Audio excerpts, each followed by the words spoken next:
किचनमध्ये नमस्ते. आजची रेसिपी आहे मिरचीची. इथे मी 250 ग्राम मिरच्या घेतल्या, स्वच्छ धुतल्या 1 ते 2 पाण्याने आणि इथे आहे ना कट करून घेतलेले, पूर्ण कट मारायचं. आता मी तुम्हाला एक मिरचीचं कट करून दाखवते. अशी स्वच्छ धुवायची आणि कोरडी करून घ्यायची.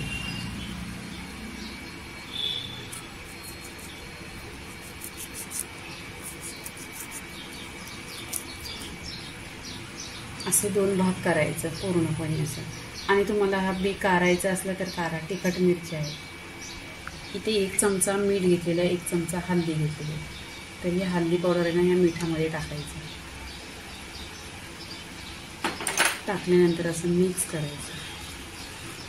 पूर्णपणे मिक्स केल्यानंतर मिरची घ्यायची आणि पूर्णपणे ह्याच्यामध्ये भरून घ्यायची. अशी दाबून घ्यायची.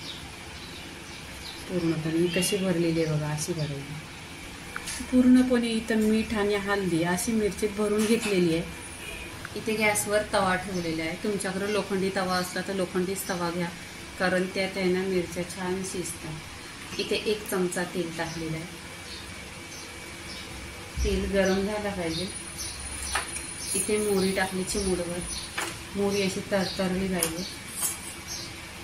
त्यात जिरं टाकून घ्यायचं चिमूटभर आणि चिमूटभर हिंग टाकलेलं. छान असं तरतरलं पाहिजे.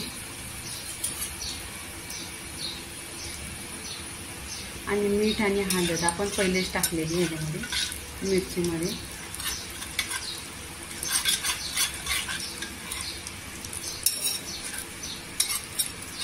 इथे बघा जिरं असं तरतरते. छान असं इथे तरतरलं आहे. आता आपण मिरच्या टाकून घ्यायच्या त्याच्यामध्ये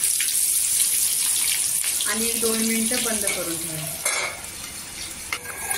इथे 2 मिनिटं झालेली आहेत आणि बघा गॅस चालू आहे. आता गॅस बंद करून घ्यायचं. आणि इथे लागलेली पण नाही आहे. छान असा सुरेख कलर आलेला आहे. इथे पूर्णपणे मिरची झालेली आहे. थोडीशी कोथिंबीर टाकून घ्यायची. छान क्रिस्पी लागते. तर तुम्ही भाकरीबरोबर खा, भाताबरोबर खा. गरमीच्या दिवसात अशी छान चटपटीत अशी मिरची इथं झालेली आहे. लाईक करा, शेअर करा, सबस्क्राईब करा आणि नेहमीच खात राहा. धन्यवाद.